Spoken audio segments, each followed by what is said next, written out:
Saya mohon izin untuk mentransformasi ini dulu supaya kita nanti tumpengannya mudah-mudahan lebih membuat para malaikat tersenyum, membuat Allah mengangguk-anggukkan kepala dan ingin menambah rezeki kepada Anda semua. Berupa taburan cahaya yang begitu sampai ke Anda, dia menjelma menjadi bermacam-macam yang Anda butuhkan. Karena segala sesuatu ini bahan dasarnya adalah cahayanya Allah. Allahu nurus samawati wal ardh. Kemudian baru disilmakan menjadi benda, menjadi api, menjadi logam, menjadi pohon-pohonan, menjadi sesuatu yang memuai, yang tumbuh, yang bergerak. Kemudian yang bisa mengatur yaitu manusia yang diberi akal. Jadi Sunan Kalijaga mengusulkan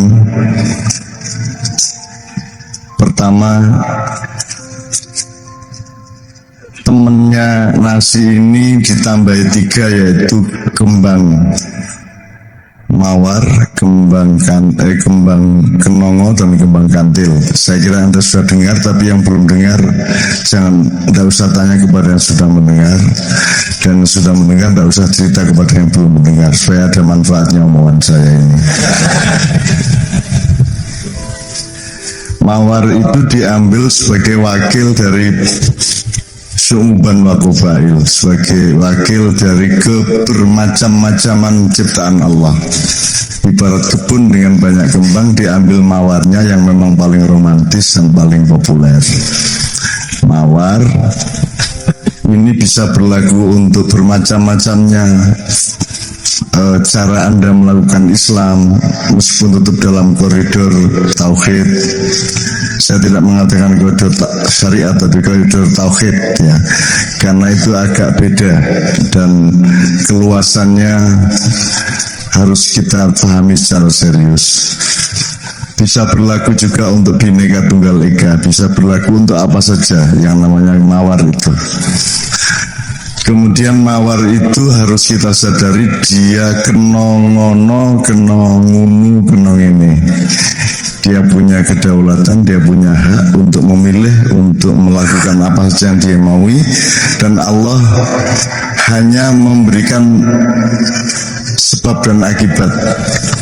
Dia tidak memberikan ikatan. Jadi Allah mengatakan faman syaa falyu'min waman syaa falyakfur. La ikraha fiddin.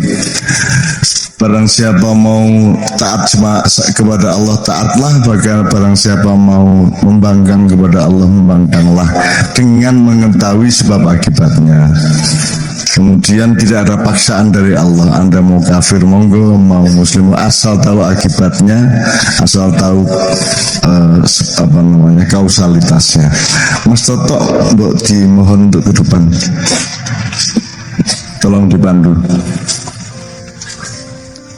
Kiai Tohar mutafakun alaih, karena beliau sangat bisa kita percaya kalau bicara apa-apa, karena beliau melakukan penelitian dan kehidupan yang sangat serius dengan rakyat kecil.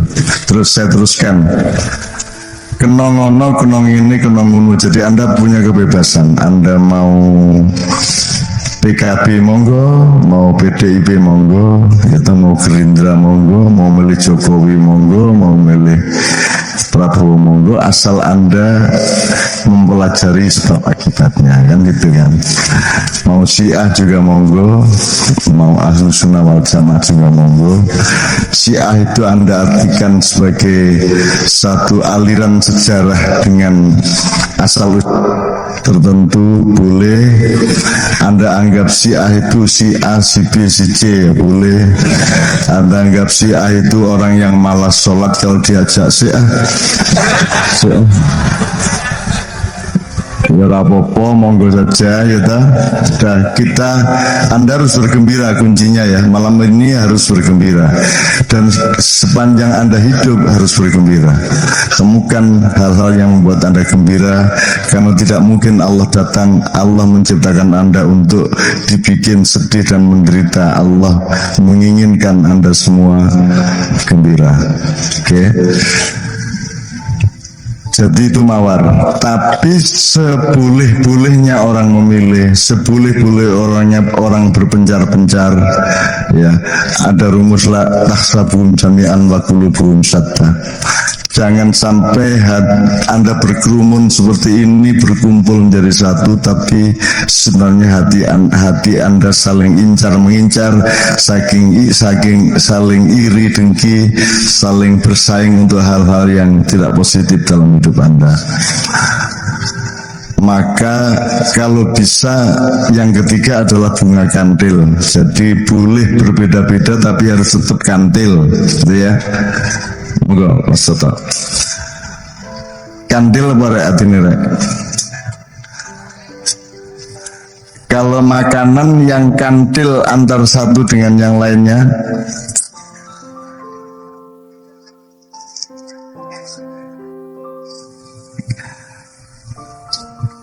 ketan ya, gitu. Jadi nek iso makiyahi ketan gitu ya. Ojo koyo wedi bisa dikumpulkan di gelas atau di wadah apa, tapi kalau gelasnya kalau ditumpahkan dia tidak berikatan, berkohesi satu sama lain. Oke. Sunan Kalijogo membuat dari ambeng yang dihamparkan menjadi tumpeng ini dengan ide bahwa kantilnya jangan hanya horizontal, jangan hanya hablum minallah, tapi juga hablum minannas, tapi juga hablum minallah. Jadi Anda tidak bisa kantil sama sesama manusia tanpa kantil kepada Allah, tidak bisa Anda kantil kepada Allah sendirian tanpa kantil dengan sesama manusia, karena itu rumusnya dialektis, simbiosis mutualistik seperti itu. Tidak bisa Anda memonopoli Allah terus Anda menyingkirkan sesama manusia siapapun itu. Jadi Anda tidak boleh menyingkirkan siapapun, seluruh ciptaan Allah. Nah makanya kandilnya begini, begitu dia menjadi tumpeng, nanti kalau kita melihat dari konteks yang lain, tumpeng menjadi sebuah lambang dari kelemahan manusia. Karena tumpeng ini mau tidak mau kan makin ke atas makin kecil. Sabrang tadi mungkin sudah bercerita mengenai hierarki ya, belum? Ya. Jadi manusia memang harus ada hierarki, seperti nanti Sabrang biar menjelaskan itu. Sekarang untuk mengetahui ini urusan manusia di dunia masih.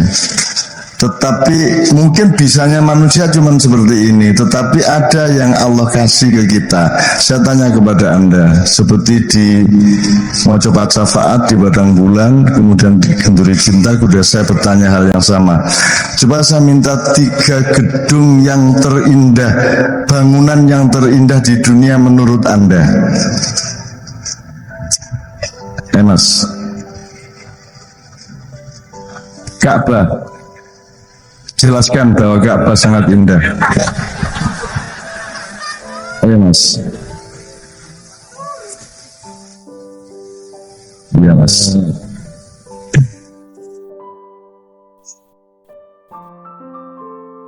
Kenapa Ka'bah itu indah? Karena tidak bisa dijelaskan.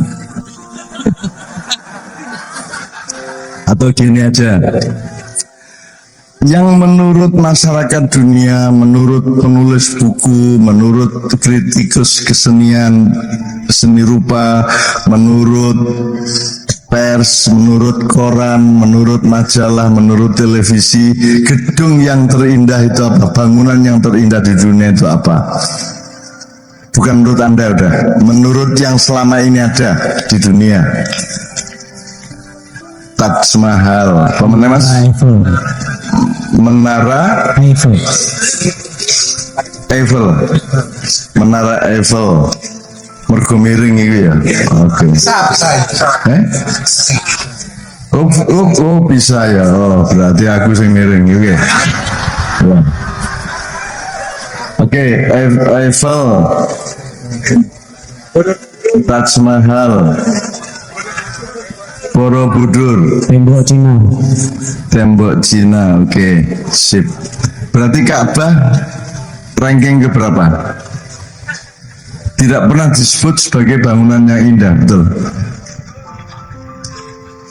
Pernah ada satu penelitian atau kritik atau ulasan atau apapun yang menyebut Ka'bah itu satu dari sekian bangunan yang terindah di dunia, kan nggak ada. Nggak ada ya. Jadi berarti pokoknya Ka'bah kalah indah lah kalau Taj Mahal. Bahkan sama mall aja kalah indah. Jadi apa pertimbangannya Taj Mahal disebut paling indah misalnya? Apa pertimbangannya, kriterianya? Ya mas, supaya cepat kita. Ya, bahan pembangunan, maksudnya bahan pembangunan itu Dari materialnya. oh materialnya, oh bahannya. Oke. Ada lagi kriteria yang lain? Kisah cintanya. Kisah cintanya. Gak apa-apa nek Gus Dur ngomong apa ya oleh. Apalagi mas, kriterianya apa disebut indah? Ya, mas. Tadi angkat, ya mas. Silakan teriak mas.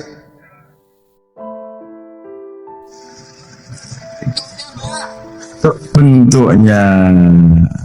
Kalau bentuk berarti nanti ada ukirannya, ornamennya, apalagi warnanya dan seterusnya ya. Nah semua itu kelihatan mata apa tidak kelihatan mata? Jadi kriteria gedung atau bangunan disebut indah itu berdasarkan penglihatan manusia, betul enggak? Sekarang Anda dimanya sudah tahu sholat itu yang indah gerakannya atau kehusukannya. Kehusukan itu kebenaran, kebaikan ataukah keindahan? Keindahan. Kelihatan enggak keindahan itu? Khusuk itu ketok tagak. Nek di khusuk no ketok. Ketok.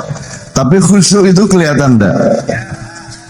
Berarti kriteria yang dipakai seluruh dunia adalah kriteria materialisme, kriteria kasat mata, kriteria ilmu katon, kriteria pokoknya berdasarkan ketok moto. Sekarang kalau Anda cari istri, cari yang sangat cantik atau yang sangat akhlaknya baik?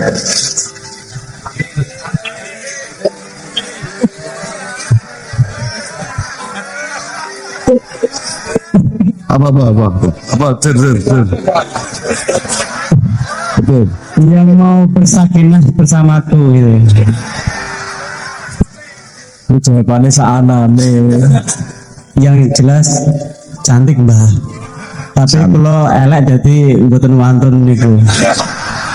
Enggak, coba Anda berpikir agak panjang, berpikir agak mendasar, agak kelubuk dari nilai kehidupan itu ya. Yang Anda butuhkan sebagai istri itu akhlaknya, perilakunya, kelembutannya atau cantik wajahnya dan seksi badannya. Yang mana mas? Ojo ngomong kedua-duanya ya, kabeh ya ru nek kedua-duanya ya. Maksud saya kalau disuruh milih di antara dua itu yang utama yang mana? Akhlaknya ya. Yo kalau bisa ya jangan jelek-jelek amat gitu toh. Nah, tapi kan nomor dua, betul enggak? Daripada kamu kawin sama mending kamu kawin sama wanita tidak terlalu cantik tapi lembut, lapang hatinya, senyum dan akhlaknya baik, ibadahnya juga rajin, maklum kepada keadaan suami. Mending kawin sama orang yang tidak terlalu cantik sebenarnya daripada cantik tapi nuntut, musuhan, maiduan, nyemprotan, ya dijalui kopi malah kon gawe dhewe gitu. Satu turute. Kan itu ya. Oke, saya persingkat, kita jalan tolin gini. Nah, kriteria Anda ini kriteria yang nomor satukan yang kelihatan mata atau yang tidak kelihatan? Akhlak tadi kelihatan enggak? Ada indikasi yang kelihatan, ya, tapi kan akhlaknya enggak kelihatan. Nah, kembali ke Ka'bah. kembali ke Ka'bah. Kalau ngomong Gus Dur kan fungsinya sejarahnya tadi ya. Ya. Jadi Ka'bah dalam bentuk itu nek dibanding karo tumpeng. Ya. Tumpeng ini makin ke atas makin kecil. Jadi ini di sini ada Allah, di sini tumpeng. Kue ini sor gini. Terus yang menjadi puncak tumpeng ini siapa?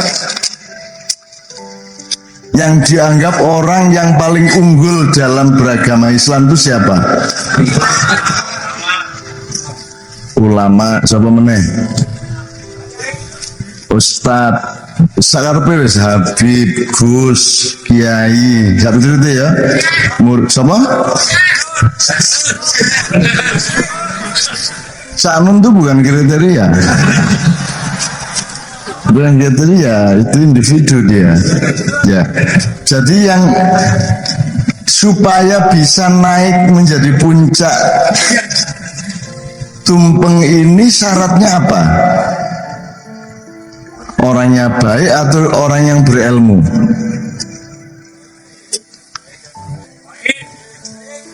Nah, menurut Syekh Nur Samad di KBBI, ulama adalah orang yang menguasai ahli ilmu agama. Dan saya nanti akan tanya-tanya. Jadi ulama adalah ahli ilmu agama Islam. Ilmu agama Islam. Berarti nanti kita mohon Syekh menjelaskan mengenai ilmu Islam ini. Karena untuk jadi tumpeng seperti ini syaratnya ilmu berarti. Nah berarti kan Anda tidak mungkin jadi puncak tumpeng. Betul enggak? Piye wis sekolah ya ra cetha. Kitab kuning ra iso maca. Ya tau apa meneh kowe? Apa andalanmu apa untuk bisa jadi puncak? Betul enggak? Jadi syaratnya ilmu berarti ya, pinter.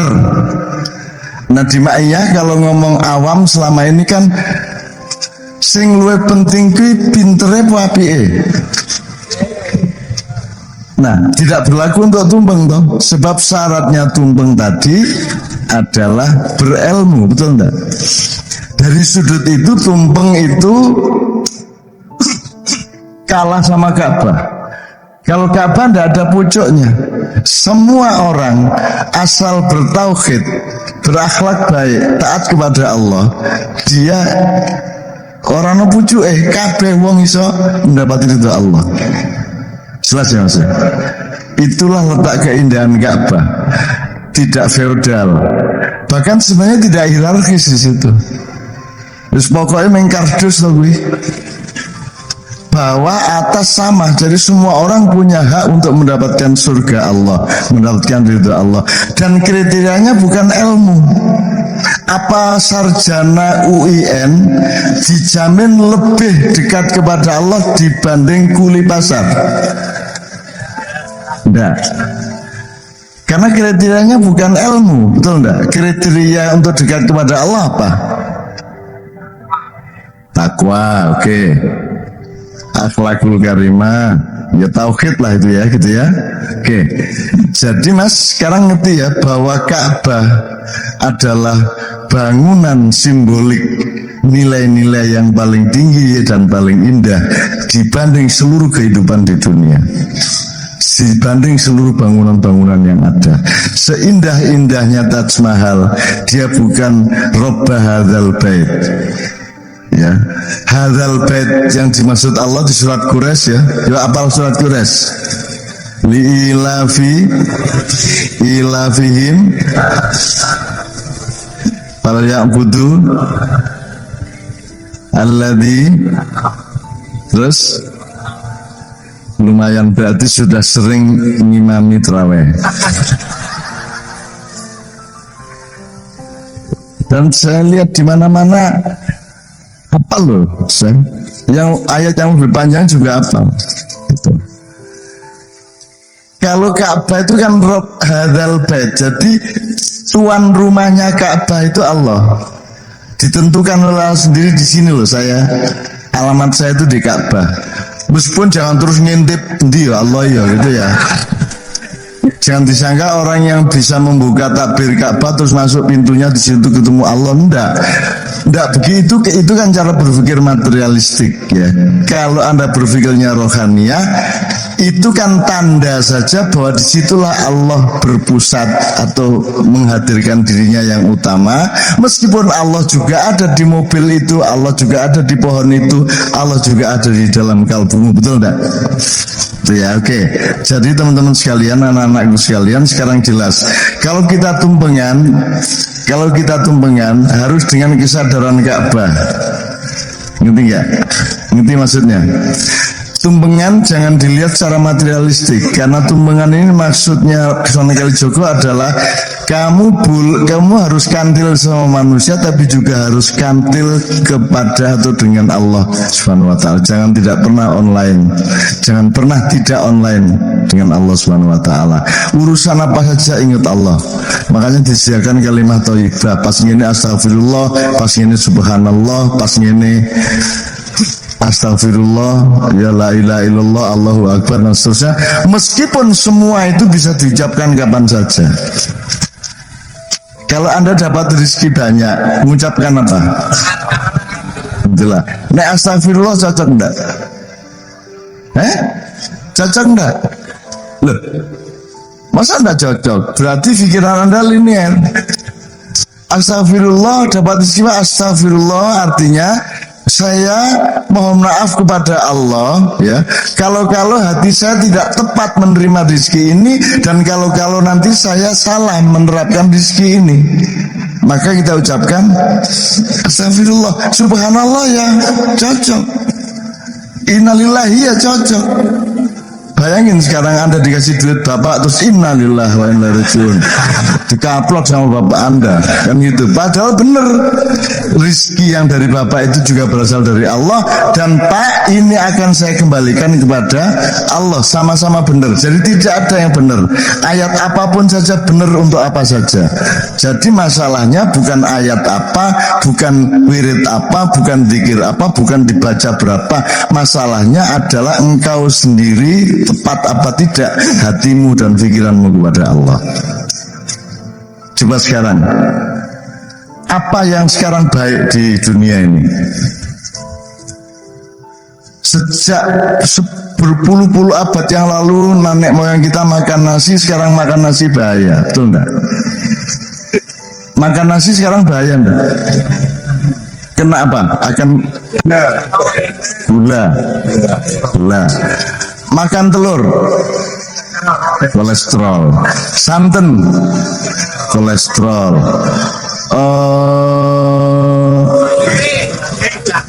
Daging, stroke. Apa meneh? Rokok membunuhmu. Apalagi? Saya tanya sekarang yang baik itu apa? Jadi Allah itu kayaknya sekarang itu maha kejam, ngasih rizki begitu banyak tapi semua bahaya untuk kesehatan manusia, betul enggak? Semua kok salah, semua kok bikin kita hancur. Itu apa? Sego, banyu, tipes, mergo kurang mateng, saya gitu ya. Semua bahaya, betul enggak sekarang? Dan tidak hanya makanan untuk tubuh, makanan untuk pikiran, nanti kita juga gitu. Bayangin dikasih demokrasi hasilnya bertengkar. Apa? Pilpres adalah alat untuk memecah belah orang, sehingga kita harus bikin deklarasi bahwa ini pilpres damai, betul tak? Kalau orang bikin deklarasi pilpres damai, berarti faktanya adalah tidak damai, betul enggak? Nah, jadi demokrasi bikin penyakit, bikin negara jadi tidak karu-karuan, ada pemerintah tidak karu-karuan, gitu kan? Semua bahaya. Ternyata yang salah demokrasinya, pilpresnya, segone, santeni, apa wonge? Nah, wonge, karena manusia tidak pernah digarap oleh pendidikan dan oleh apapun, termasuk oleh ulama-ulama. Ulama-ulama tidak pernah mikirin manusia, yang dipikirin fikih, betul enggak? Pokoknya manusianya objek saja, harus gini, tidak boleh gitu. Tapi membangun manusianya tidak ada. Gayanya saja bilang membangun manusia Indonesia seutuhnya. Padahal tidak ada universitas yang membangun manusia. Yang ada adalah nyuruh Anda menjadi ahli apa untuk kerja di pabrik apa, kan begitu? Betul enggak?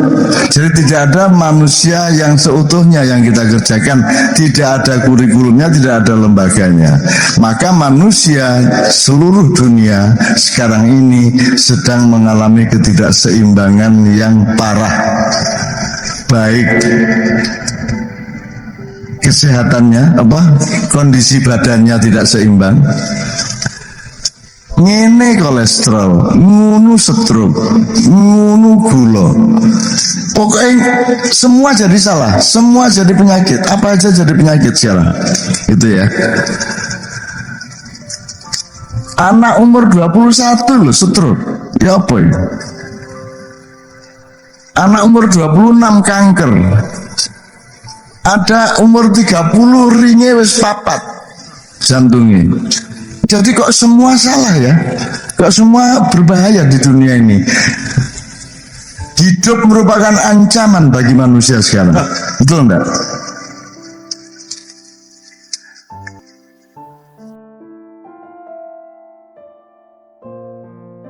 Demokrasi ancaman, agama itu loh membuat kita bertengkar, betul enggak?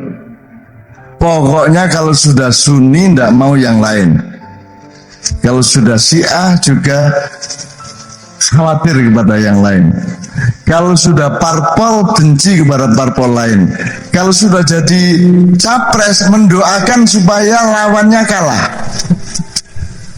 dan bahagia kalau lawannya kalah, betul enggak? Prabowo bahagia kalau Jokowi kalah, dan Jokowi bersyukur gede-gedean kalau sampai Prabowo kalah, betul enggak? Jadi bagaimana kita ini hidup ini? Pasti ada yang salah dalam kehidupan kita. Itulah sebabnya kita oleh Allah dikasih ma'iyah, membangun keseimbangan kembali, menumbuhkan mizan, balance ya, baik dalam diri kita maupun dengan luar diri kita, kan gitu teman sekalian ya. Nanti mohon kita elaborasi ini dengan sejumlah prinsip untuk diingat-ingat bersama, termasuk ya goalnya maknya ya gini nih, bersaudara, arif satu sama lain, tolong menolong, serius bertuhan, yang itu kan, serius seduluran, tolong pokoknya bijaksana satu sama lain, tidak metutu-metutu, tidak boleh geminter, tidak boleh memamer-mamerkan kehebatannya, kan gitu, tanpa ada peraturannya loh, tapi itu lahir dari Anda sendiri loh. Jadi kalau sekarang ada orang kok gerusa-gerusu disebut gak ma'iyah kan gitu. Kalau orang kok tidak bijaksana disebut tidak ma'iyah. Alhamdulillah makin lama makin kelihatan hidayah Allah itu bahwa kita ini disuruh menyembuhkan apa yang selama ini menjadi penyakit bangsa kita dan seluruh dunia. Oke teman sekalian, maka malam hari ini saya sangat berbahagia dan saya sangat bangga kepada Gambang Syafaat, karena Gambang Syafaat potensinya dia punya hak untuk menuduh saya bapak yang mengaladirikan Gambang Syafaat. Tapi saya tidak mendapatkan tuduhan itu karena apa? Karena Anda sudah lebih dewasa dari yang lain-lain. Yang kayak mencoba syafaat 90% harus dengan saya. Belum mampu ucul, belum mampu sapih itu. Ini menyapih dirinya sendiri. Dan saya ngeliat pamerannya tadi, ya Allah, ternyata memang mendidik itu lebih baik kalau tidak sering didatangi.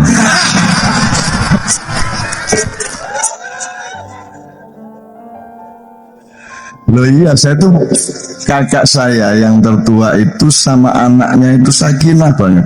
Semua diurusi sampai cucunya diberesin semua ya. Terus adiknya kakak saya yang satunya itu cueknya luar biasa. Istrinya juga gitu. Arek nangis sih dia mau cokoran. Coba gulung gomeng dijarno, meseng dijarno. tapi anaknya jadi mandiri, anaknya jadi punya kedaulatan, jadi tangguh. Jadi sekarang jelas ya, jangan sering-sering datang ke saya ini, jangan sering-sering datang ke Gambang Syafaat. Terbukti sekarang mereka lebih tangguh daripada simbol-simbol yang lain. Jadi malam hari ini adalah legalisasi bahwa saya memang tidak boleh sering-sering datang ke sini. Dan Anda kalau punya anak jangan terlalu disayang-sayang. Sekali-sekali jarno kan, gulung jarno. Menang gitu ya. Nanti dia akan jadi anak. Tanggulah saya ini bersaudara 15 orang, mana mungkin bapak ibu saya memperhatikan satu persatu. Jadi saya sejak kecil memang dibiarkan. Jadi saya tidak pernah tidur rumah, tidurnya selalu dilanggar atau di surau. Ya saya angon wedus, saya tirakat sejak kecil dan saya dibiarkan tidur kuburan, tidur wuwungan, tidur genteng, tidur. Selama saya di Gontor sebelum masuk pesantren saya tidur di atas pohon setiap malam. Di Bogor. Untung waktu itu belum ada medsos. Bayangin kalau saya difoto gitu, tidur di atas pohon di pange gitu, hati aku kiwite ki ana pang terus aku ndek kene melangkah ngene terus ndasku ndek kene. Itu kan butuh keseimbangan dan kesadaran yang luar biasa. Di dalam tidur pun aku harus punya kesadaran untuk tidak jatuh. Dan aku berlatih sejak kecil. Itulah. Sesuk kowe nek duwe anak gaya wititan. Terus piye carane rangsangen cek dhek turun ndek ngono kuwi gitu ya. Jadi maknya itu pokoknya Anda harus kreatif, kan ini gelombang kreativitas ini. Nah, jadi Anda kalau mendengar apa-apa nanti ini ada lengkap loh, ini ada Syekh Nur Somad, kita bisa punya rujukan semua masalah Islam, semua ilmu Islam, semua pengetahuan Islam, sampai tasawuf, sampai fikih, sampai apapun saja beliau pegang semuanya. Terus kita punya Sabrang, dia gelombangnya juga tsunami dia. Ya, otaknya penuh tsunami dia. Saya sering disapu oleh gelombang tsunami itu. Kadang-kadang lari saya, waduh ini muter ini Sabrang. Mikir tekan ngendi bocah iki, Masya Allah gitu kan. Nah, jadi apalagi Habib ini saya sedang tanya, ada hubungan darah nggak sama Habib Bahar?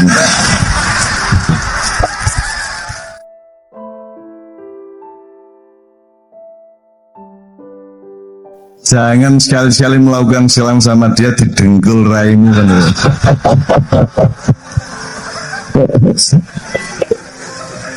Dan ada Mas Toto ini bersama saya sudah sejak tahun 80 awal ya. Lupa persisnya kita tidak pernah mencatat wong Gajah Mada lahir tahun berapa, tanggal berapa yang tidak tahu kita. Tapi beliau orang yang saya kenal bersama saya sudah ya 40-an tahun lah, 40-an tahun, dan dia orang yang azizun alaihi ma'anitum. Itu kalau Rasulullah itu punya sifat azizun alaihi ma'anitum, orang yang yang berat hatinya kalau melihat orang menderita. Jadi Mas Toto itu orang yang tidak bisa melihat orang menderita, tidak bisa melihat rakyat kecil ditindas, tidak bisa melihat orang kecil, rakyat kawulo alit diapusi. Jadi Mas Toto itu seorang, maka jalan pertama adalah komunisme dulu. Karena komunisme itu kan soal kelas kaya, kelas miskin, kelas kuasa, kelas dikuasai kan gitu. Jadi dulu dia kenal sama saya berpuluh tahun itu komunis ya. Kemudian dia mempelajari Mas Toto mempelajari Rasulullah, mempelajari Piagam Madinah, tanya banyak kepada Syekh Nur Somad, kepada Cak Fuad, dan saya kira Mas Toto ini menurut saya orang yang paling lengkap. Ya, karena dia menemukan Islam tidak dengan tiba-tiba. Dia menemukan Islam karena ada pertanyaan-pertanyaan mendasar. Kalau Anda kan tidak pakai pertanyaan, ngerti maksudnya Mas? Misalnya Anda mengatakan Allahu Akbar, karmu piye kok Allahu Akbar, ono apa? Ora ono apa-apa kok Allahu Akbar. Kan mesti ada alasannya tuh. Misalnya Rabbana ma khalaqta hadza batila. Itu kan harus ada penelitian dulu untuk supaya Anda menyadari bahwa tidak ada yang sia-sia yang diciptakan oleh Allah. Setelah Anda punya penelitian dan Anda takjub kepada ciptaan Allah, baru sah untuk Anda ucapkan Rabbana ma khalaqta hadza batila. Semua kalimat thayyibah Anda ucapkan karena ada alasannya. Anda kan tidak, saya kan tidak. Dari kecil sudah hafal subhanallah walhamdulillah wala ilaha illallah Allahu akbar. Kita pikir itu baik. Malaikat akan ono apa ngomong ini? Ono apa? Loh, sekian kan ngeten karo guru-guru. Loh, tapi kudu ono alasane ngomong Allahu akbar. Tapi hatine kosong. Loh, maksudmu akbar piye? Maksud piye? Coba kalau malaikat, bayangin kalau malaikat itu diizinkan Allah itu langsung tanya Allahu akbar. Maksudmu piye? Nanti kita. Nah, Mas Toto orang yang kalau dia bilang Allahu akbar, dia sudah mengembarai keadaan-keadaan sehingga dia menemukan Allahu akbar. Sehingga ketika Kiai Kanjeng umroh, Mas Toto adalah orang yang paling menemukan kebesaran Allah di Ka'bah pada waktu itu. Tuh. Padahal dia tidak bisa baca Arab, tidak bisa ngaji, tidak bisa, gitu ya, teman sekalian. Nah, belum tentu. Makanya sekarang, apakah orang yang tidak bisa baca Quran tapi berkelakuan baik, bertauhid, sembahyang saiso-isone, itu pasti tidak bisa menjadi puncak tumpeng, gitu ya. Itu kalau kita kembali kepada kriteria ilmu atau akhlak tadi itu. Jadi kriteria kita itu akhlak. Maka Rasulullah diutus untuk utamima makarimal akhlak. Oke, itu ya teman sekalian ya.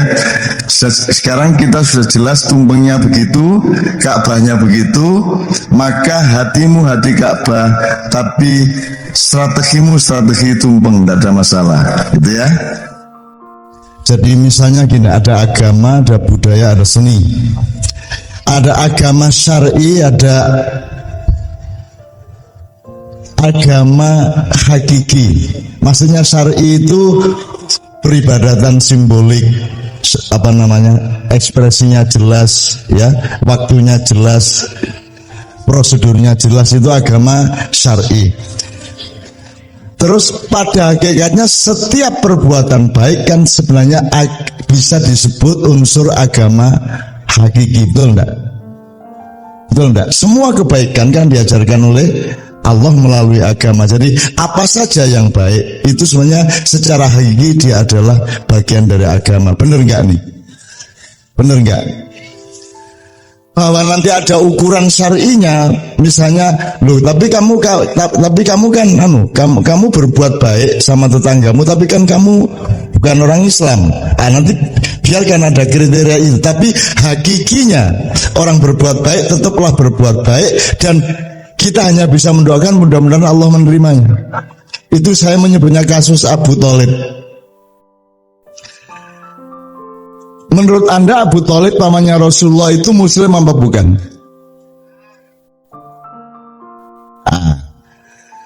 Bisa memastikan kalau dia tidak bersyahadat? Bisa memastikan? Pasti tidak mengucapkan syahadat di depan orang lain ataupun di depan Rasulullah. Tapi kalau dalam hatinya bersyahadat, Anda bisa memastikan dia tidak bersyahadat. Jadi wani gue ngomong Abu Thalib dudu muslim. Wani gue. Wes. Muga-muga ngono ta ya. Wong iki men muga-muga. Wong kowe wis rabi wis muga-muga meteng. Ora iso memastikan meteng ta. Wis meteng kowe muga-muga lahir. Wis lahir muga-muga selamat. Wis selamat muga-muga berkembang baik, orang cacat sapi turut, kan begitu. Oke. Jadi ada agama yang tampak secara formalistik, ya, dan ada agama yang hanya kita lihat substansinya. Maka ada budaya yang syar'i atau formal, ada budaya yang hakiki. Jadi misalnya kalau mantenan, grubyuk nganggo pakaian itu kan budaya jelas ketok moto. Tapi ada budaya-budaya misalnya karpet, tikar waktu sholat. Terus supaya sejuk sholatnya pakai kipas angin atau pakai AC, itu budaya bukan? Budaya, meskipun tidak kita sebut budaya, tapi hakikinya dia budaya. Seni juga begitu. Ada seni yang formalistik, ada paketnya, ada tari, ada puisi, ada seni rupa, ada lagu, itu formal. Tapi seni yang substansial kan muncul di mana-mana. Coba Mbak tadi, yang tadi maju, atau Mbak tadi waktu kesini, jilbabnya itu dipilih apa ambil saja? Ambil saja apa dipilih? Dipilih. Pertimbangannya memilih itu pertimbangan agama apa pertimbangan apa? Yang dipilih kan warnanya tadi. Betul enggak? Berarti kalau memilih warna pertimbangan apa? Pertimbangan seni, betul enggak? Pertimbangan seni. Jadi seni ada enggak di dalam aktivitas agama? Ada. Bayangkan kalau enggak usah agama, budaya aja tanpa seni kan rapenak-penak. Oh. Saya sering memberi contoh. Saya bertamu ke rumah beliau. Secara agama dia harus ikramud dzuyuf. Wa may yu'min billah wal yaumil akhir fal yukrim dhaifahu, maka beliau menjalankan syariat untuk menerima saya sebagai tamu dengan sebaik-baiknya. Dan salah satu bentuk budaya dari menerima tamu yang baik adalah nyugui, betul enggak? Betul enggak? Nyugui itu kan di Arab beda, di Amerika beda, di sini beda, Pekalongan sama Jogja aja beda, betul enggak? Jadi kalau beda-beda berdasarkan sosiologi yang berbeda berarti dia budaya, betul enggak? Kalau sholatnya sama di mana-mana, siapapun. Tapi kalau budaya beda cara menghormati tamu, betul enggak? Oke. Tapi kalau beliau menghormati saya secara syar'i agama, kemudian menyuguhi saya secara budaya, tapi kalau enggak pakai seni, coba. Contoh seni nyuguhi tamu itu apa, Dek? Pakai mosok kue dayohmu kue nggak ceret. Ayo ngombe. Ngerti ya? Bahkan seni kalau tidak diterapkan itu juga melukai agama, betul enggak? Betul enggak? Wes lagi ngimami orang nggo seni. Allahu Akbar. Sama Allah Maha. Betul enggak? Jadi bagaimana agama bisa tidak kawin sama seni itu bagaimana? Allahu Akbar itu. Sami Allahu liman hamidah. Betul enggak? Seni atau apa? Agama apa seni itu? Kalimatnya agama, lantunannya seni. Wes saiki ngimami hanya berdasarkan syariat agama. Nutupi aurat yang penting kalau laki-laki di atas dada, di bawah dengkul, kowe golek bagu. Ini bagu, ini ranggo popo rem biak kae bar keramas, softnya. Belum gue dimami wong pekok kaya ngono. Jelas ya? Jelas enggak hubungan seni sama agama? Jelas ya? Oke. Itu contohnya tinggal Anda cari sendiri di mana-mana. Makanya dibutuhkan ceret. Kalau di Jawa kan seni budayanya luar biasa. Ono cangkir, ono gelas, cenil, apalagi kendil, poci, apa meneh, Dek? Muk, apa meneh? botol, lepek, mangkuk, itu semua pertimbangan agama apa pertimbangan seni? Mentang-mentang agama anti seni terus bandangnya ditokke ngono. Sayure langsung sak pancine njur ming dikeki irus ngono tok. Ora dikeki piring. Dadi njupuk sego terus irus sret. Terus kok irus ngono. Jadi saya tidak ngerti ada orang yang berpikiran bahwa seni itu tidak boleh itu loh. Bagaimana kamu bisa melaksanakan hidup tanpa kesenian? Kecuali kesenian dan kebudayaannya mengganggu syariat agama, baru tidak boleh. Sholat di masjid pakai gamelan, azan diiringi string section,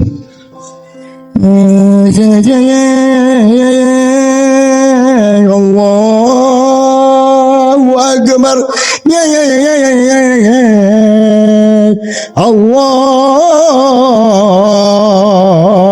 Allahu Akbar, gleng gleng gleng gleng gleng gleng gleng gleng gleng gleng gentak. Nah, itu baru tidak boleh. Itu namanya empan papan. Kalau bahasa Jawanya, kalau bahasa Arabnya mana itu? Kullu syai'in fi maqami. Segala sesuatu itu di tempatnya yang tepat. Kamu jangan pikir wiritan itu bagus. Dia bagus hanya kalau dia berada di tempat yang tepat dan ruang yang tepat. Wis kowe wiritono sing banter liwat ning pasar. La ilaha illallah, la ilaha illallah, la ilaha illallah. Minggir, la ilaha illallah, la ilaha illallah.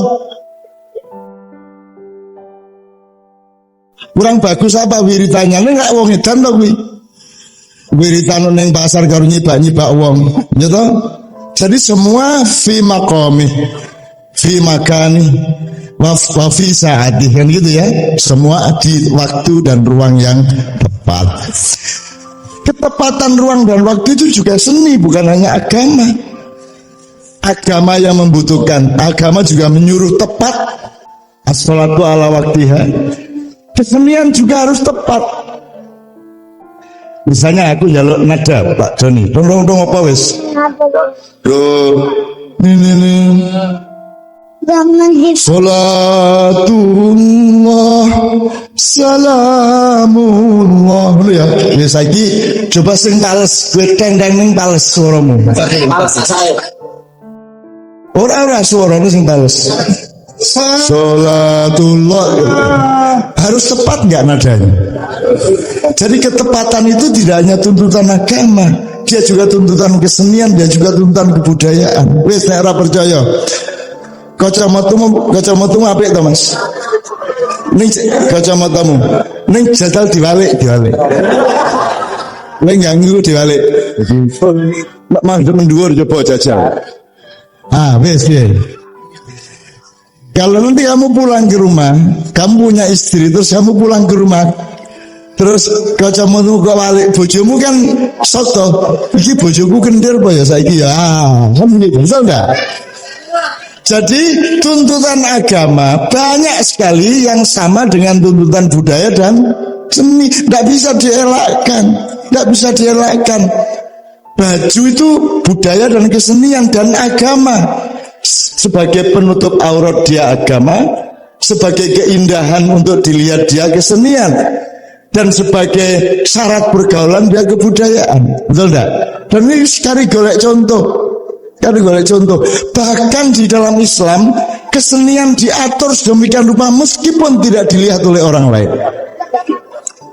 Misalnya nek nguyuh dodok ngono kaya. Misalnya, wis kowe ning jero kamar mandi. Ora ketok wong to. Artinya ndak ada urusan seni dan budaya. Wong ndak ketok wong. Ning kowe nguyuhe ngene iki. Ya, piye. Yang ketawa berarti biasa melakukan itu.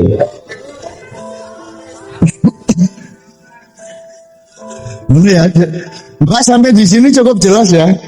apa yang kita temakan pada malam hari ini ya. Jadi sekarang bisa nggak kita mengelakkan seni?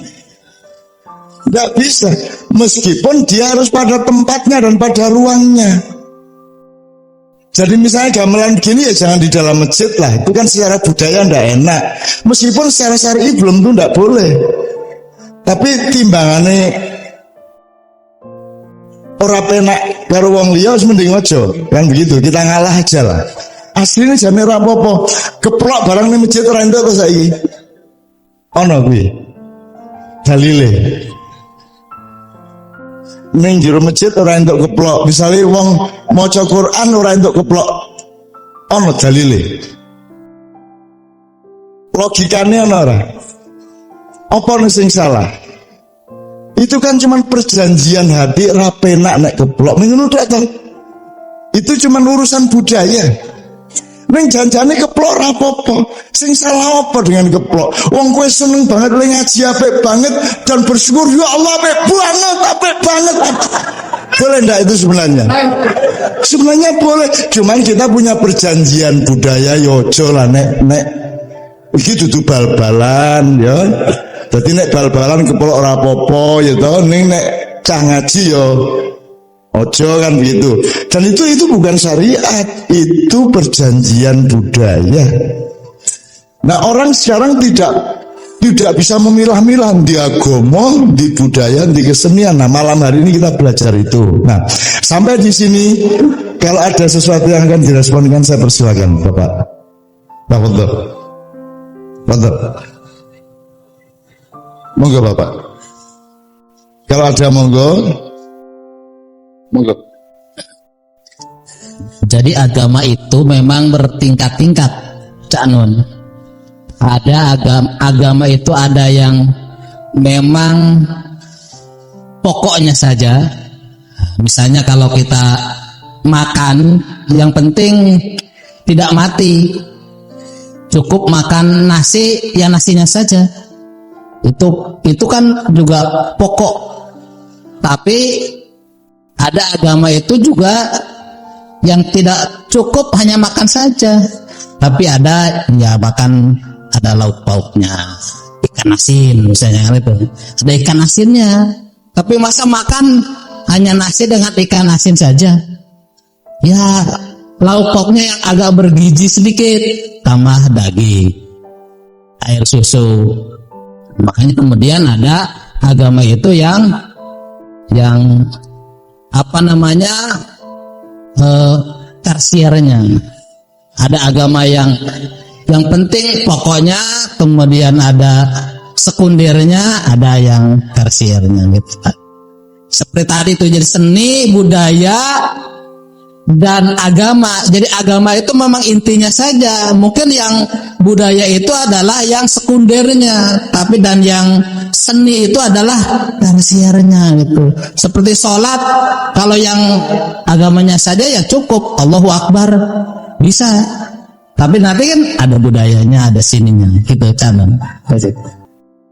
Tepuk tangan semuanya teman sekalian.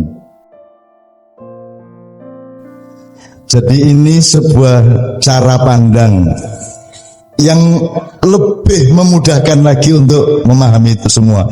Jadi sebenarnya sudut pandang tidak cukup, karena sudut biasanya cuma 4, 8, 16. Sebenarnya hidup itu berapa segi sih? Kehidupan ini berapa segi?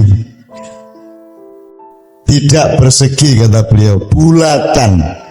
Bukan hanya lingkaran tapi bulatan. Kemanapun pergi dia bulat. Demikianlah alam semesta, demikianlah planet-planet, demikianlah rembulan, matahari dan semuanya. Demikian juga hidup. Maka sebenarnya kalau kita hanya mengandalkan sudut pandang, sisi pandang, betapa sangat sedikitnya yang kita pahami mengenai sesuatu yang kita pandang itu. Maka sesungguhnya ada jarak pandang, ada, makanya ilmu yang tertinggi ya tawaf. Kita kelilingi semua suatu keadaan itu, kita kelilingi, dilihat dari sini sampai akhirnya ada resultan, ada titik tengah. Khairul umuri ausabuha. Gitu ya teman-teman sekalian. Mudah-mudahan ini alhamdulillah ini cepet loh ini, karena mahasiswa sih ya. Cepet. cepet, apalagi masih Stein gitu. Stein gitu. Stein apa? Stein akan menjadi IAIN, Institut Agama Insya Allah Negeri ya.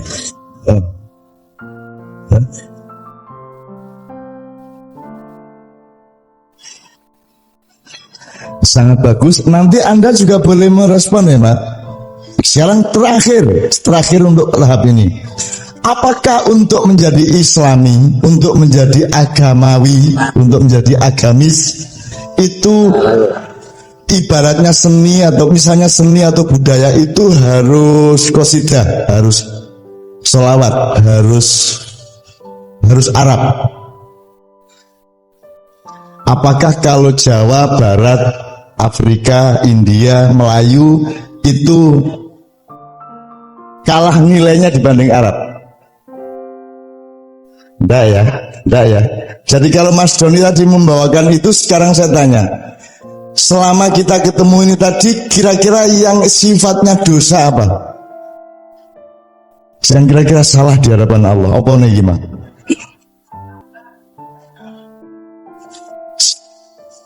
Gak ono Pak. Sejauh ini kita nggak melakukan apa-apa yang kira-kira Allah marah kan?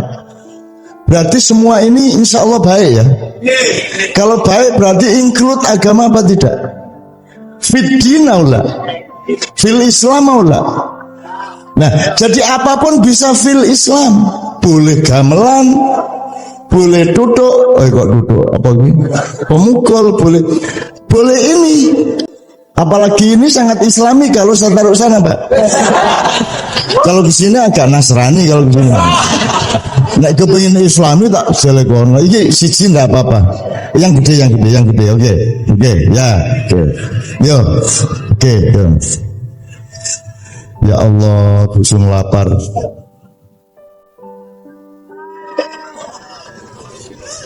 Nah itu dia, orang kalau semakin lapar semakin rendah daya keseniannya. Ya Pak, betul enggak Pak? Semakin lapar semakin rendah kesadaran estetiknya. Jadi wong nek orang ngelepak njupuk kacang ini Pak. Iki mau ora? Ya kehilangan keseniannya. Kenapa? Mergo kiri.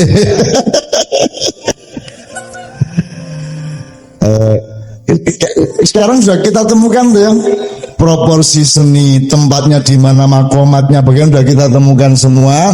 Oke. Jadi sekarang terserah mau lagu Barat, terserah mau lagu Jawa, terserah mau Isnen Sulata Arbia, terserah mau Senin Selasa Rebo, terserah mau legi paing pon lagi kliwon, ada satuan 5 hari, ada satuan 7 hari di Jawa, ada satuan 6 hari, 8 hari, 9 hari. Begitu kayanya kebudayaan dan peradaban Jawa. Tidak penting bendanya, yang penting adalah apa pandangan dan sikapmu terhadap benda itu atau terhadap peristiwa itu. Anda boleh nggak bawa kemenyan dan membakar kemenyan di sini? Apakah kemenyan itu barang dosa? Barang kok dosa? Sekarang Anda pernah mendengar kenapa Adam diturunkan dari surga ke bumi?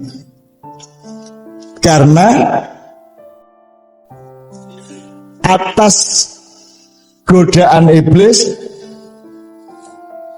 Mbah Adam ngapain? Wala takroba hadhihi syajarah, dia mendekat ke sebuah pohon. Sekarang saya tanya, setelah ada informasi itu, semua orang mengatakan itu pohon larangan, betul enggak? Loh, kalau di surga ada larangan, dah apa kata surga barang?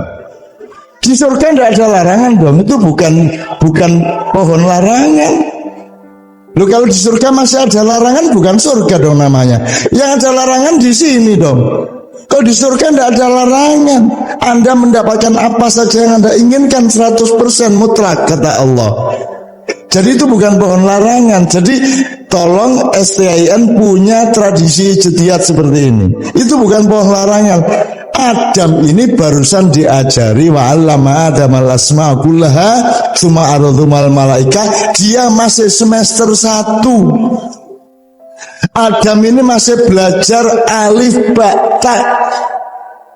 Pohon itu cum laude S3. Jadi jangan dekat-dekat, kamu nanti pecah dasmu.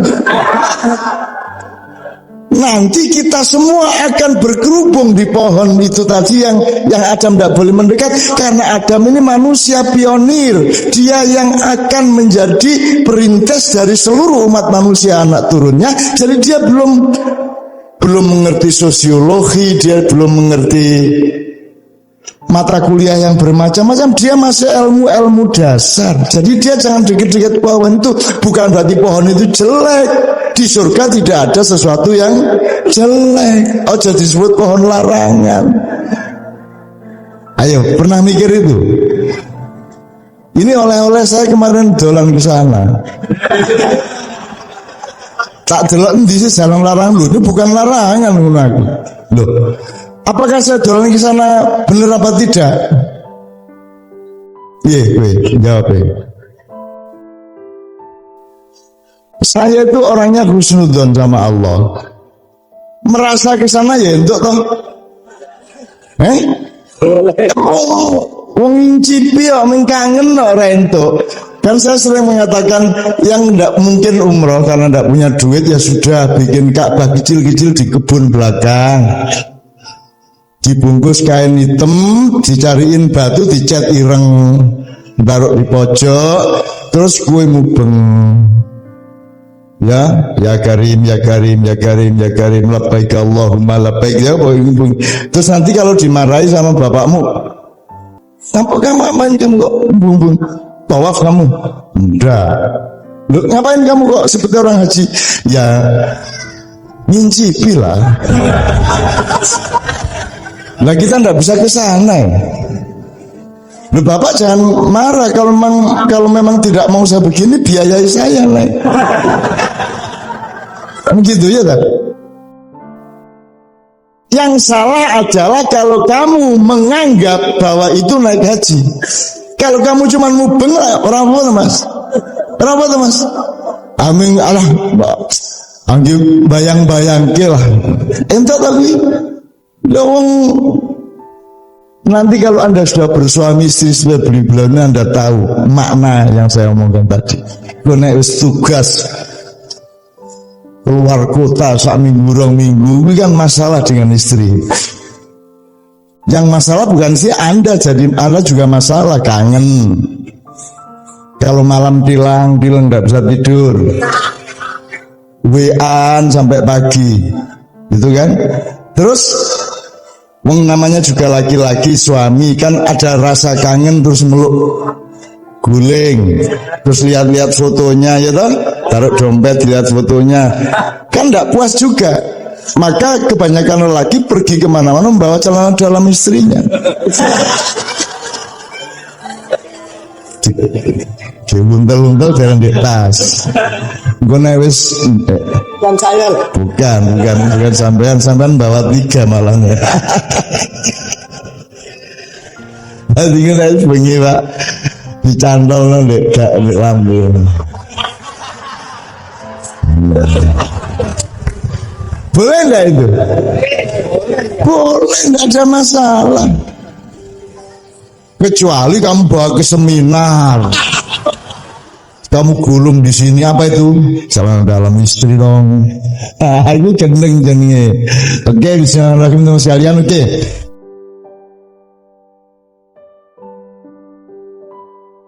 Wong saiki gak gumun karo Kanjeng Nabi mergo ngarane anjene Nabi, wis mesti tepake lah ngono. Aja ndelok Kanjeng Nabi teko Nabi, ndelok Kanjeng Nabi teko awakmu. Cek roh adoe, cek roh dukure Kanjeng Nabi, cek roh mulyane Kanjeng Nabi. Nek gak dibandingno karo awake dhewe ya gak cocok. Nek kon kepengin ngrasakno gula ya teko pahit. Nek kon teko gula berdiri nih berbijake ya gak terus legi menganjane wis berbijak pada rasa manis. Tapi kalau kita berbijaknya pada rasa pahit, maka manis itu menjadi rezeki yang luar biasa. Kon iso ngrasakno sehat teko loro ya tegak. Nek kon gak tahu loro gak ero sehat iki ya apa. Ya kon nek wis duwe bojo gak krasa tapi berdiri sebagai jomblo-jomblo iku. Melangut, pembino kertap, kedip. Nah, disitulah tempat berpijak betapa nikmatnya orang berumah tangga, kan begitu. Masih yang harus berumah tangga ya kadang-kadang ya kepingin metu meneh. Jadi wong berumah tangga iku kaya wong sing gak wong kate rabi iku kaya wong liwat kebon. Cek tepake rek woe rek.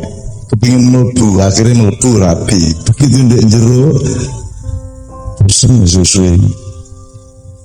kok ini ya di kebun nih terus kepingin metu meneh ngene. Dadi wong nek durung rapi kepingin rapi, nek rapi kepingin gak rapi ngene.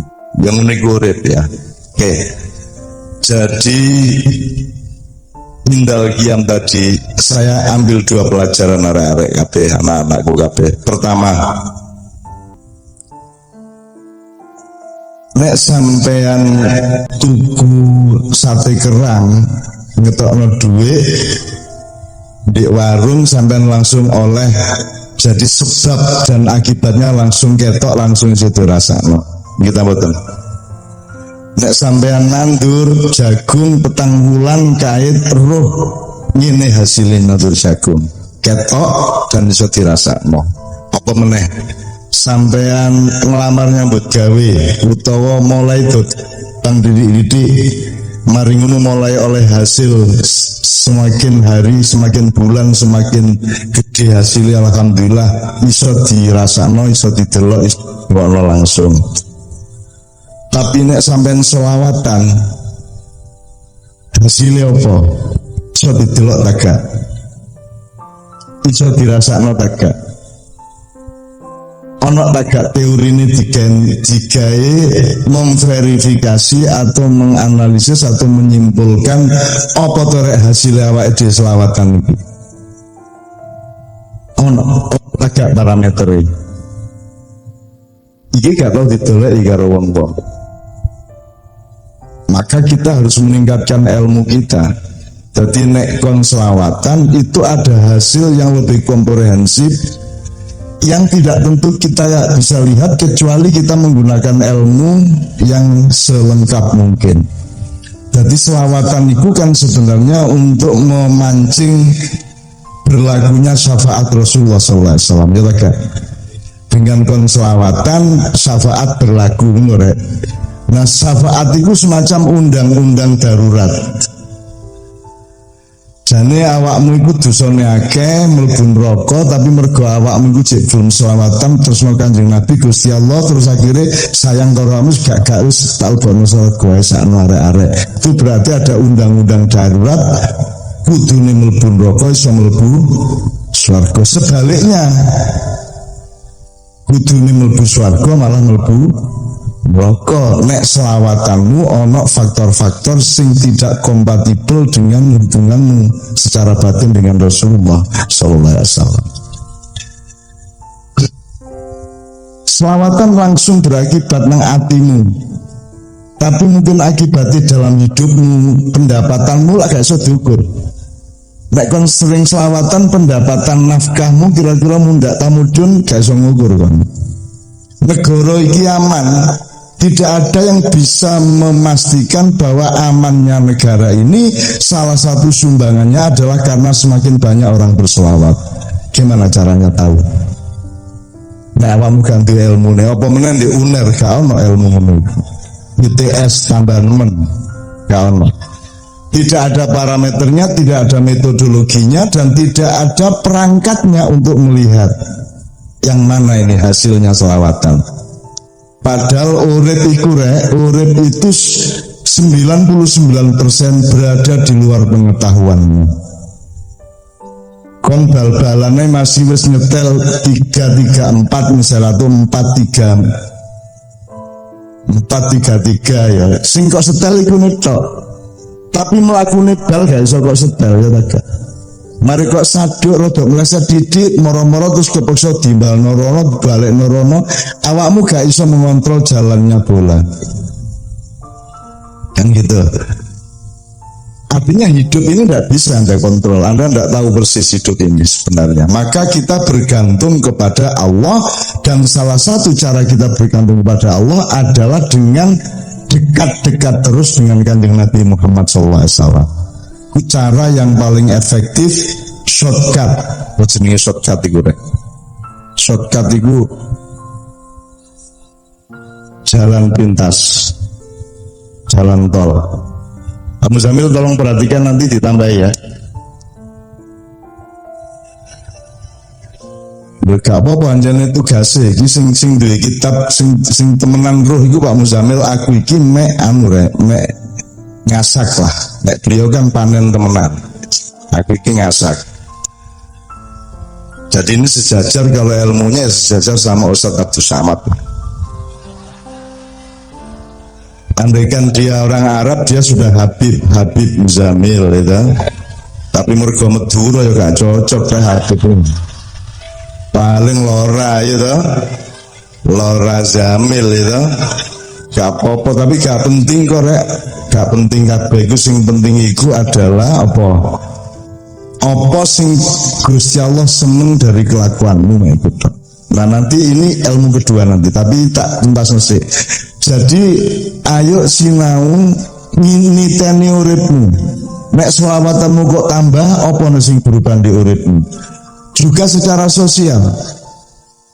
Secara sosial. Karena hidup saya itu, saya bukan ahlus sholawat. Ketika saya keliling sama Kiai Kanjeng melakukan yang kita sebut gerakan sholawat. Jadi gerakan sholawat itu saya Kiai Kanjeng keliling ente-entean, tanpa uang, tanpa biaya, tanpa sponsor. Temenan dan biar gak ono wong selawatan umum ini, gak ono di musola-musola ton di langgar-langgar tok. Saiki wis kabeh melok kabeh. Angger ono presiden mesti gawe majelis sholawat saiki.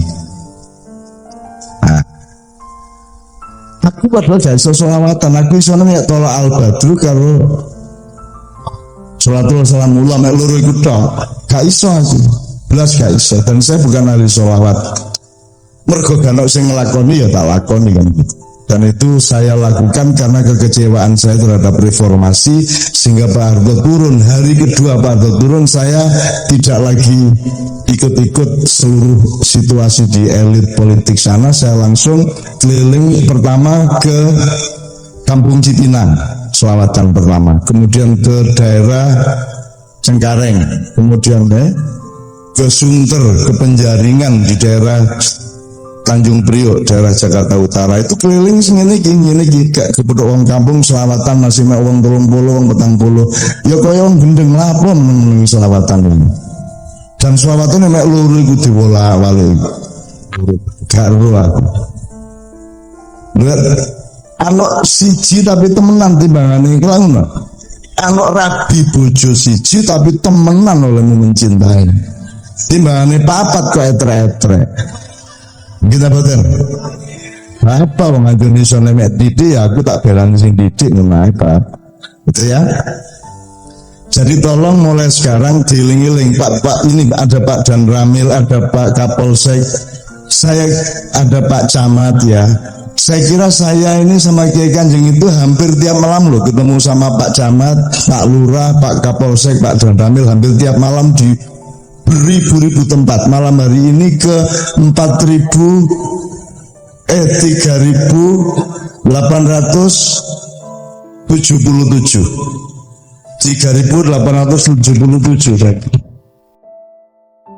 Jadi nek ndelok Pak Kapolsek, ndelok Pak Camat, kan ada banyak ibarat tanganan iki ya ono kecambai, ono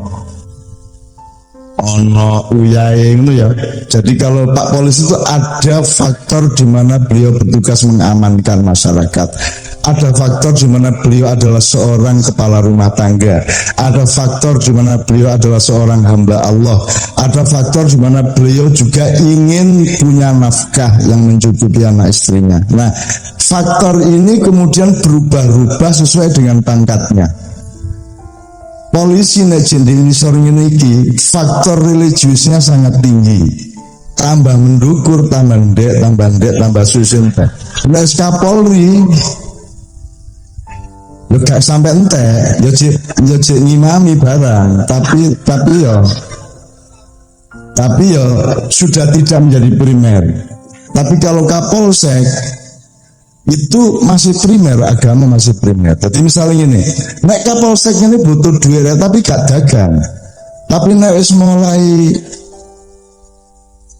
dukur-dukur, wis mulai jadi pedagang, wis mulai jadi bakul. Oleh piro ya aku ya mulai ngene iku. Gak apa-apa. Jadi saya doakan Pak Kapolsek setia di bawah saja.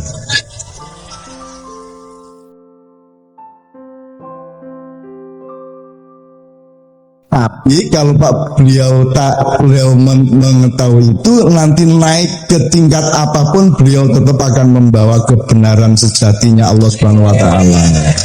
Murah ya. Bismillah. Ini tak sebut sailing kutok. Jadi pokoknya intinya pelajaran yang pertama adalah tidak hanya kalkulasi ekonomi dan politik yang berlaku dalam hidup, tapi ada kalkulasi-kalkulasi lain yang mungkin Anda tidak tahu. Dan saya ini hidup dalam kalkulasi yang lain itu selama hidup saya. Nek kon delok uripku kan gak masuk akal kabeh, gak jelas nyambut gawene opo. Rabi kok ya wani-wanine karo artis.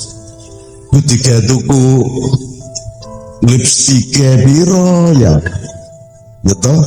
Gak masuk akal, mulane aku harus kawin lari mergo gak mungkin ono bapak ngijinno anake ayu artis sugih dirabi seniman korak gak cetha pendapatan. Ya tak? Nah, saya tahu diri. Maka saya mencoba membuktikan bahwa jangan dipikir hidup itu hanya seperti yang ada dalam hitungan. Ada muhasabah yang lain, ada dimensi yang lain.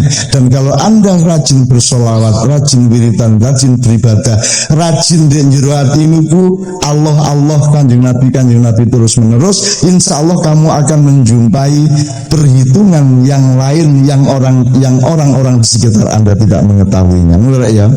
Moro-moro kon lho, iki kudune kelindes gak kelindes. Moro-moro kudune iki ditagih utang dino iki kok wonge gak nagih ya. Lumayan toh oleh syafaat didik. Yo gak sampai lali, cuman ono waktu lah menunda nyauring gitu. Ya, dan seterusnya. Ada banyak sekali contoh. Itu pelajaran yang pertama. Yang kedua gini Pak Muzamil. Ketika tola al-badru alaina dilantunkan pertama itu kan kita nggak tahu tangan siapa, itu kan anonim atau NN ya, NN ya, nonim. Iya, itu blacknya orang Madinah. Iya, tapi kan pasti dari satu orang atau beberapa orang, tapi kan kita nggak tahu. Pokoknya Rasulullah hijrah dari Mekah ke Madinah disambut beratus-ratus orang, mungkin beribu-ribu orang, membawakan to'al badru alaina, dia telah terbit rembulan atas kita yang muncul di antara dua bukit. Kita wajib bersyukur karena kita telah didatangi oleh orang yang dipanggil kepada orang yang memanggil lah, kira-kira ini. Terus mari ngono apa meneh? Salah batraina misalnya sama Joshua terus ayyuhal mab'utsu fina wahai engkau yang diutus pada kami di tengah-tengah kami. Iki gak tahu ditafsir ya. Aku saiki pertanyaan pertama ini Pak Muslamil. Iku wong sekian ratus sekian ribu sing tola al badr iku wong Islam kabeh ta duduk? Tidak, ya. Jadi mayoritas yang puji. Jadi wong sing tola al badr iku sing Islam paling pol 15%. Paling pol. Dadi saiki nek ana wong di gereja di sinagog Tol Al Badru nek kan kon muring-muring tak kandhane Kanjeng Nabi kok. Dia tak laburno kon. Nggak surat aku. Niki dengan ini berita acara apa kata? Nulis ya. Nah, al-mab'utsu fina yang diutus pada kita itu apakah utusan untuk membawa tauhid ataukah utusan untuk membawa kebahagiaan, kegembiraan yang lebih umum? Karena kan belum semua masuk Islam. Belum semua masuk Islam. Wong di Mekah Kanjeng Nabi diusir-usir kaya ngono dilolokno bendino. Sampai Kanjeng Nabi ku nantang gulat gitu. Ya Nabi pinter gulat. Ana wong gede preman biyen Jayabaya, preman Jayabaya ngono. Gendo wae. Angger Kanjeng Nabi ndek Ka'bah ngobrol ngomong-ngomong tauhid ya. Wong gede iki mang liwat tauhid nih ya. Boy disindir terus Nabi Muhammad suwe-suwe mangkel karena Rasulullah manusia, aja lali Rasulullah itu manusia, ya mangkel barang. Nek gak mangkel ganti rasa berarti itu. Terus mangkel karena sudah melewati batas ditantang gelut. Gelut musuh aku, nek aku kalah aku leren berdakwah, nek kon kalah lu ngomong teko kene. Loh, nantang kok. Ngono ta jarene Gendo Jayabaya iki. Nantang. Ayo terus menyingsingkan lengan baju. Begitu wis dit Kanjeng Nabi gak wong dhewe ahli grappling ya. Itu grappling Pak. Gulat. Yudo. Jadi langsung ditungkul. Langsung sikile Kanjeng Nabi sing kiwa dadi apa jenenge? Aku ndelok dhewe iki. Sikil diwane kuda-kuda ngene, terus sing sikil tengene ngene iki sikile arek iki terus gulune langsung ditekuk. Ya, ditekuk set ngene iki ya. Wis ditekuk, wis gak iso apa-apa wong nek wis ketekuk gulune wis mesti kalah. Nah, jadi kan gak usah belajar macam-macam martial art, mbok pencak, mbok taekwondo, sing penting anggere ana wong macam-macam tekan gulune mesti kalah bae. Pendekar kalah karo wong gendeng biasa ya. Nek pencak Merpati Putih lawan apa misalnya Setia Hati lawan Cimande lawan Tapak Suci kan jurusnya kan saling kenal satu sama lain. Lah nek wong gendeng iki ngladen ini ya apa kon 10 jurus itu tidak cukup untuk berkelahi. Kamu harus tahu pada situasi ini jurus apa yang dipakai. Begitu kamu keliru jurus kalah. Jadi masalahnya itu bukan kuat itu kalah sama ilmu kalah sama ketepatan kalah sama kecepatan kalah sama momentum di dalam Quran namanya al-ajal. Diling-ling ya. Kuat kalah karo ilmu kalah karo ketepatan kalah karo kecepatan kalah karo momentum itu al-ajal. Gitu loh. Dari barang siapa bisa menipu ini katoke kate jet ini ya dilempar jet, begitu kene mulai ketok jet musuh mesti bereaksi untuk menolak jet, betul enggak? Nah kita baru sepertiga mau jet tiba-tiba hook kita terbok nih, berarti kon sing pinter mbujui. Ini ceritanya ya rek. Jadi ini yang ingin saya jadikan ilmu yang kedua ini adalah bahwa yang nomor satu itu membawa kegembiraan bagi orang lain, meskipun nanti di nomor duanya dipersyaratkan jangan kegembiraan yang buruk, harus kegembiraan yang baik. Makanya waktu di pesantren Pacitan di Indiren di Termas, kalimat pertama saya, ayo rek seneng-seneng bareng-bareng malam ini, tapi seneng-seneng sing disenengi Gusti Allah.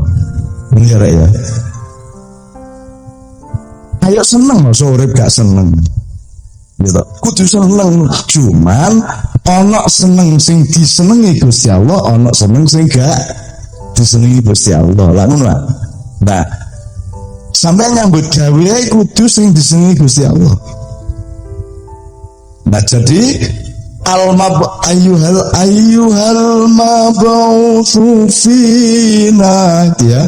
Itu Rasulullah diutus ke masyarakat itu teologi, apa budaya, apa ekonomi, apa Pak Muzamil? Atau menyeluruh? Menyeluruh. Dan Kanjeng Nabi tidak mempersyaratkan kudu musuh Islam sih. Tidak, karena sampai terjadi piagam Madinah itu Islam belum mayoritas. Islam belum mayoritas. Ya, Hanya jadi 15%. hanya ya gak 15% saya. Waktu itu kurang ono apa itu jenenge? Kalkulator. Perkiraan. Ya naik turun lah.